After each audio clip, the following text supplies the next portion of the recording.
Amber Wright was just 15 years old when she met Seath Jackson, a 17-year-old boy who would eventually become the center of one of the most shocking and tragic true crime stories in Florida's history. On the surface, their relationship seemed like a typical teenage romance. They met in high school, and over time they grew close, sharing intimate moments and dreams for the future. For Seath, Amber was the girl he could trust, someone he saw as both a confidant and a partner. But Amber's feelings, at least on the surface, were more complicated.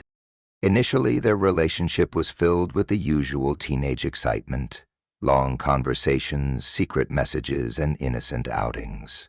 But soon, Amber began to grow resentful of Seath's behavior. He was impulsive and reckless, traits that might have seemed charming at first but quickly wore on her. Amber was frustrated by Seath's lack of maturity, the way he sometimes made promises he didn't keep, and his inability to understand her emotional needs. As Amber grew increasingly upset, her resentment toward him deepened. What was once a light-hearted relationship turned into something much darker. Amber confided in her friends about Seath's flaws, painting him as someone who had hurt her emotionally and mentally. Her friends, eager to support her, began to see Seath in a negative light as well. But Amber's dissatisfaction went far beyond a typical teenage breakup. As the months went by, Amber's anger began to cloud her judgment, and instead of ending the relationship in a mature and peaceful way, she started to entertain the idea of getting revenge. Seath was no longer just a boyfriend who had hurt her, he had become a symbol of everything wrong in her life. Amber, who had always been a charismatic figure among her peers, found an unlikely accomplice in Michael Bargo, a troubled 18-year-old who was known for his violent tendencies and a willingness to go to extreme lengths to prove himself. Michael was everything Amber wanted in that moment. Someone who could help her get rid of the problem that Seath had become. His desire for power and control aligned perfectly with Amber's thirst for revenge, and the two of them quickly grew close. Amber told Michael about Seath's behavior, and Michael, too, was quick to form an intense hatred toward the boy.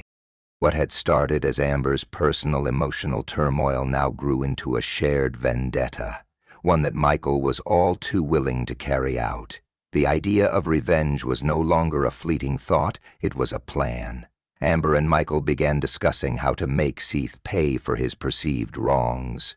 Amber wasn't just frustrated anymore, she was determined. As her emotional grip over her friends tightened, she brought more of them into her plan.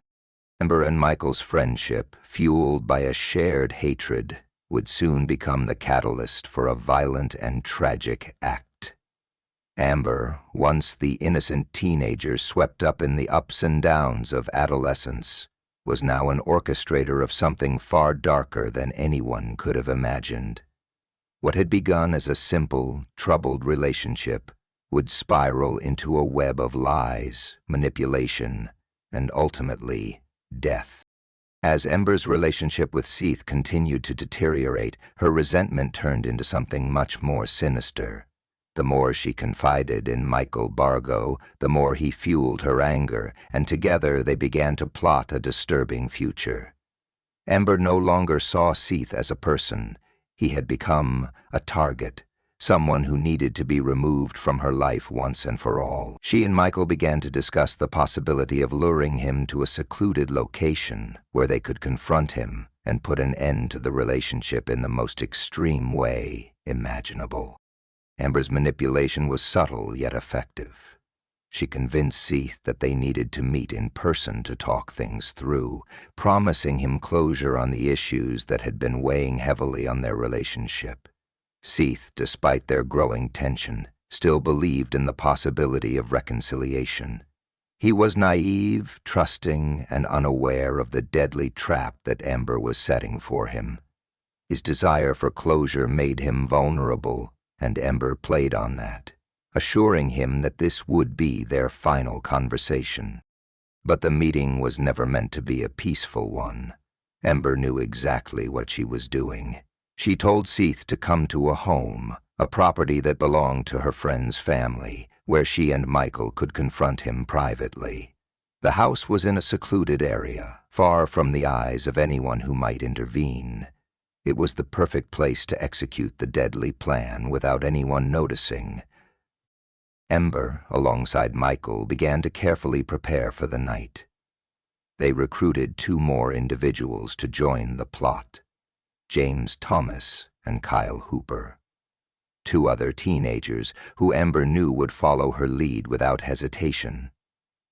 These 2 were just as impressionable, easily manipulated by Amber's influence and Michael's promises of excitement and power. Each one was lured in by the thought of taking part in something that felt larger than life, something that would give them a sense of control and belonging. On the night of the planned confrontation, Seath arrived at the house, unsuspecting of what awaited him. Amber greeted him with the same calm demeanor she always had, promising him that they would finally resolve their issues. But as soon as he entered, the atmosphere shifted. Amber's coldness was unmistakable, and Seath, sensing that something wasn't right, began to feel uneasy. He had no idea that this was going to be the last time he would ever speak to Amber. The group's true intentions were revealed as soon as Seath stepped into the house. They ambushed him, quickly overpowering him with sheer force. Michael was the first to strike, brandishing a gun that had been concealed in his clothing. The others quickly joined in, each taking part in the violent attack. In a flash, Seath was pinned down, and the group showed no mercy. Amber, who had once been the girl Seath trusted, stood by, watching as the nightmare she had orchestrated unfolded. The brutality of the attack was shocking, yet Amber remained eerily calm.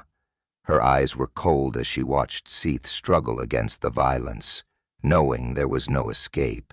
What had begun as a childish vendetta against an ex-boyfriend had escalated into something far worse, but Amber, numb to the consequences of her actions, felt no hesitation. This was what she had wanted: Seath's life, taken in the most horrific way possible. Once the violence subsided, the group wasn't finished. They dismembered Seath's body, trying to destroy any trace of the murder. Amber and her accomplices were determined to cover up their crime, but their carelessness and inexperience in such matters would later lead to their downfall. What they hadn't accounted for was the trail of evidence they would inevitably leave behind. In their rush to hide what they had done, they only managed to create a web of clues that would ultimately unravel their plan. Amber, however, was too wrapped up in the excitement of her success to consider the consequences that were soon to follow. Years after Amber Wright was arrested and sentenced for the brutal murder of Seath Jackson, the haunting case continued to capture the public's attention. The story of a 15-year-old girl orchestrating such a cold-blooded killing had sparked debates about the nature of evil, the role of peer influence, and the psychological makeup of a teenager capable of such cruelty. As Amber's trial and conviction became a dark chapter in the small town of Summerfield's history, the media kept the story alive, revisiting it with regularity. In a surprising turn of events, Amber was given the opportunity to speak out in an exclusive interview with Piers Morgan, the renowned British television host known for his probing, no-nonsense interview style. Morgan had been fascinated by Amber's case, drawn to the cold, emotionless nature of her actions. He saw in her the potential to uncover something deeper: the mind of a teenager who had committed one of the most heinous crimes imaginable. Amber, now a young adult, had served several years in prison, and her case was still widely discussed in the media. The interview was expected to offer some closure, or at the very least an explanation from Amber herself about the murder she had orchestrated. The moment Amber walked into the interview room, her presence was striking. She was no longer the 15-year-old girl who had once charmed and manipulated her peers. Now, she was a woman in her early 20s, hardened by time behind bars, but still carrying the same coldness in her eyes that had made her infamous. Despite the years that had passed, her face remained impassive, and there was an unsettling calm about her. She sat down across from Piers Morgan with a quiet confidence, her posture poised, as if she were about to discuss any mundane topic. But the weight of the situation was far from ordinary. Piers Morgan wasted no time getting to the heart of the matter. He began by asking Amber about the murder of Seath Jackson, about why she had plotted to end his life in such a violent, calculated manner. Amber, however, was not as forthcoming as he had hoped. She maintained a cool exterior, offering only short, rehearsed responses that gave little insight into her true thoughts or feelings. She claimed that her relationship with Seath had been toxic, that he had hurt her, but the reasons she provided seemed almost trivial in comparison to the gravity of the crime. She downplayed the emotional turmoil she had once claimed to experience, turning the focus instead on how Seath had wronged her.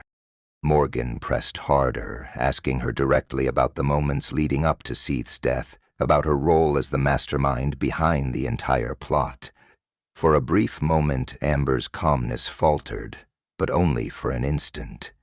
She admitted with chilling detachment that she had manipulated Michael Bargo and the others into helping her. She spoke of how she had been in control of the situation, of how they had all followed her lead. But when Morgan asked if she felt any remorse, Amber's response was unsettling. She said she regretted how things had turned out, not because of Seath's death, but because it had ultimately ruined her life. The fact that she seemed more concerned about the consequences for herself than the loss of another human life sent a shiver through the room. At one point, Morgan asked if she had ever truly understood the impact of her actions. Amber's response was chillingly vague. She spoke about being young, about not fully understanding the weight of her decisions. But there was no genuine apology, no sign that she had come to terms with the destruction she had caused. She seemed almost irritated by the idea that people still viewed her as a monster, as though she had been. Amber's attitude remained strangely devoid of empathy, and her responses often felt rehearsed, as if she had internalized her narrative so deeply that it had become second nature to her. What struck Morgan most, however, was the lack of any visible emotional depth in Amber's answers. Throughout the interview, she didn't cry, didn't break down, and didn't seem to grasp the enormity of what she had done. Instead, she spoke with the calmness of someone reflecting on a past event, almost as if recounting a story she had heard rather than lived. It was clear to Morgan that Amber, in her own mind, had moved on. She had created a version of events that allowed her to distance herself from the horror of the crime. For Amber, it seemed, the real tragedy was not Seath's murder, it was the way her life had been derailed as a result. As the interview came to a close, Piers Morgan left the viewers with a chilling question. Was Amber Wright a product of her environment, a victim of her circumstances, or was she simply a teenager with a deep, inherent darkness?